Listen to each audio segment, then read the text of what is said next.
Hello friends welcome to my YouTube channel Progress Study point.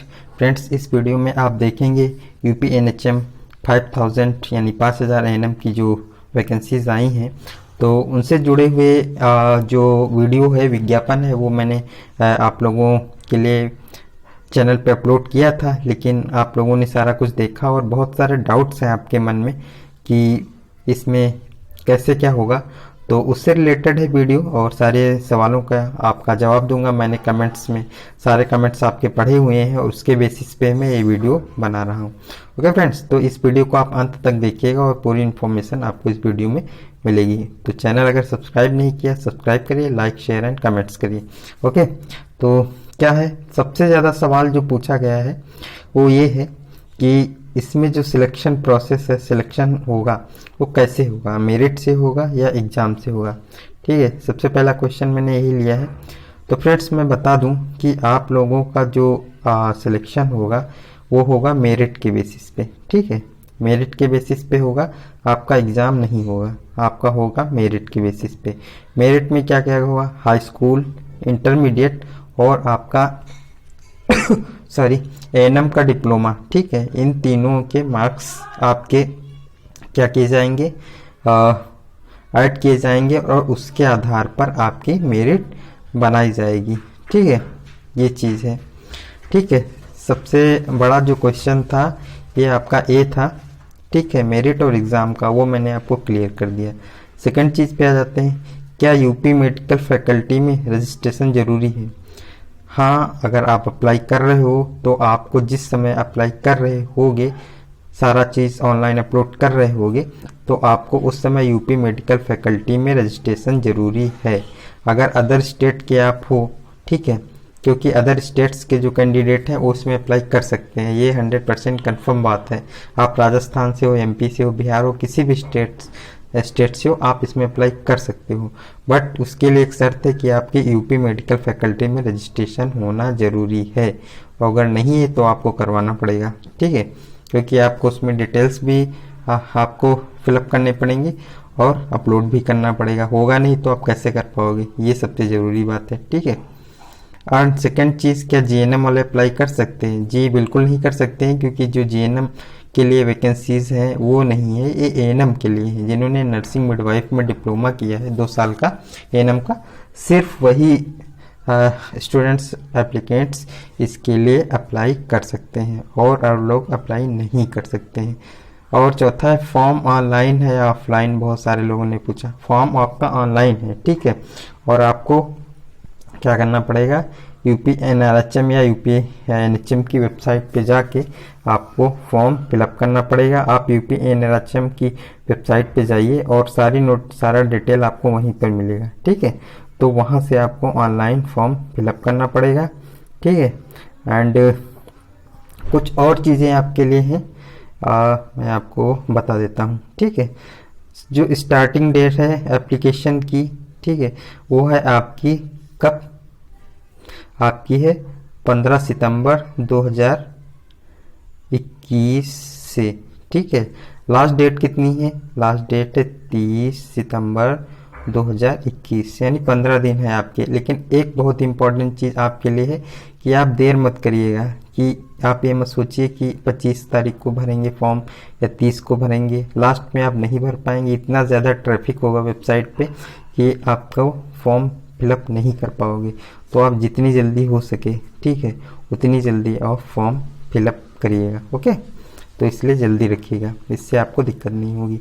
दूसरी चीज़, एक ज़िले से अधिक के लिए आप अप्लाई कर सकते हो। सपोज दैट आप कई ज़िलों से क्या करना चाहते हो, अप्लाई करना चाहते हो। ठीक है, तो आप कर सकते हो। आप 4 ज़िलों से अप्लाई कर सकते हो, 5 ज़िलों से अप्लाई कर सकते हो। आपको हर ज़िले के लिए अलग फॉर्म भरना पड़ेगा। ठीक है, हर ज़िले के लिए क्या होगा, अलग फॉर्म भरना पड़ेगा। ओके, अगर 4 ज़िलों से आप कर रहे हो तो 4 डिस्ट्रिक्ट से अगर कर रहे हो तो आपको 4 फॉर्म भरने पड़ेंगे। ओके, तो ये चीज़ होगी। और इससे बड़ी इम्पॉर्टेंट चीज़ है कि आप नॉन ट्रांसफरेबल जॉब होगी। ठीक है, जहाँ पे आपकी नियुक्ति हो गई पहली, ठीक है, आपको वहीं पे काम करना पड़ेगा, दूसरी जगह पे चेंज नहीं होगा। ये साफ साफ लिखा हुआ है नोटिफिकेशन में। ओके, एक ये चीज़ हो गई। एंड आपका इम्पोर्टेंट और क्या रहा, सैलरी कितनी है आपकी, सैलरी बता देता हूँ। सैलरी है 12,128, ठीक है। इतनी आपकी सैलरी मिलेगी। आपकी अधिकतम एज कितनी होनी चाहिए, 40 साल होनी चाहिए। और अगर आप ओबीसी में हो तो आपका 3 साल की आपको छूट मिलेगी। आप 43 ईयर्स यानी 43 साल तक आप अप्लाई कर सकते हो। और अगर आप एससी और एसटी कैटेगरी में हो तो आप 45 साल तक अप्लाई कर सकते हो, क्योंकि आपको 5 साल की छूट मिलेगी और ओबीसी को 3 साल की एज में छूट मिलेगी। ये हो गई आपके लिए इम्पॉर्टेंट चीज़। और दूसरी बात, कुछ लोगों ने अप्लाई किया फ़ोटो आपका 3 महीने से ज़्यादा पुराना नहीं होना चाहिए, ठीक है। आप फ़ोटो नया आप अपलोड करिए और ज़्यादा पुराना फ़ोटो नहीं होना चाहिए। कुछ लोग डॉक्यूमेंट्स की बात कर रहे हैं, जो आपका कास्ट सर्टिफिकेट हो गया, ठीक है। तो कास्ट सर्टिफिकेट अगर 2 या 3 साल पुराना है, ठीक है, तो कोई प्रॉब्लम नहीं है, आप उसमें अप्लाई कर सकते हो। बट ज़्यादा पुराना अगर हो 8-10 साल पुराना तो आप नया बनवा लीजिए। अदरवाइज 3 साल पुराना होगा तो क्या होगा, आप कोई प्रॉब्लम नहीं होगी, आप उसमें अप्लाई कर सकते हैं। ओके, ये हो गई आपके लिए। और इससे इम्पोर्टेंट न्यूज़ एक क्या है, यहाँ पे आपका क्या है, डॉक्यूमेंट्स का दिया हुआ है कि कौन कौन से डॉक्यूमेंट अपलोड करने पड़ेंगे। तो जब आप अप्लाई करोगे तो आपके पास कौन कौन से डॉक्यूमेंट्स होंगे, ठीक है। ये आपके होंगे 10th की मार्कशीट होनी चाहिए, 12th की मार्कशीट होनी चाहिए, एएनएम डिग्री की फाइनल मार्कशीट होनी चाहिए, registration certificate from UP state nursing council इसका सर्टिफिकेट होना चाहिए, आधार कार्ड होना चाहिए, एक्सपीरियंस सर्टिफिकेट होना चाहिए, ओके। और कास्ट सर्टिफिकेट होना चाहिए। अगर आप हो जनरल से हो तो कोई प्रॉब्लम नहीं है, और अगर जनरल में ईडब्ल्यूएस से हो तो आप कर सकते हो। और फोटोग्राफ होना चाहिए। ये सारी चीज़ें आपको होनी चाहिए, क्योंकि ये इनको आपको अपलोड करना होगा वेबसाइट पर।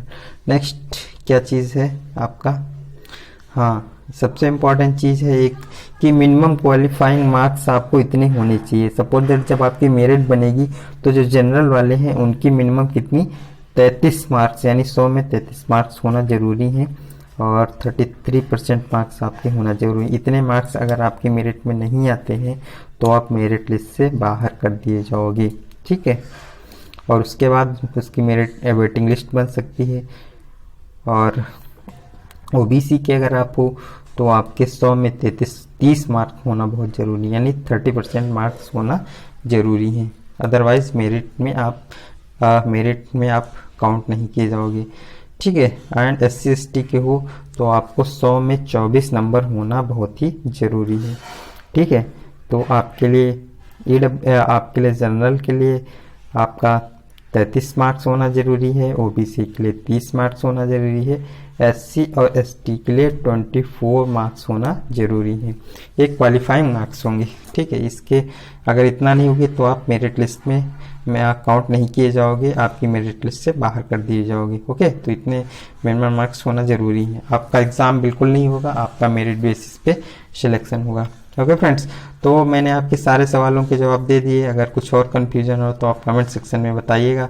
और फ्रेंड्स, हमारे चैनल पर यूपीपीएससी स्टाफ नर्स के एग्ज़ाम की प्रिपरेशन के लिए इम्पोर्टेंट क्वेश्चन आंसर की सीरीज चल रही है। तो अगर आपने अप्लाई किया है तो आप चैनल को सब्सक्राइब कर लीजिए और नोटिफिकेशन बेल ऑन कर लीजिए, और उस वीडियो को ज़्यादा से ज़्यादा लाइक और शेयर करिए, ओके फ्रेंड्स।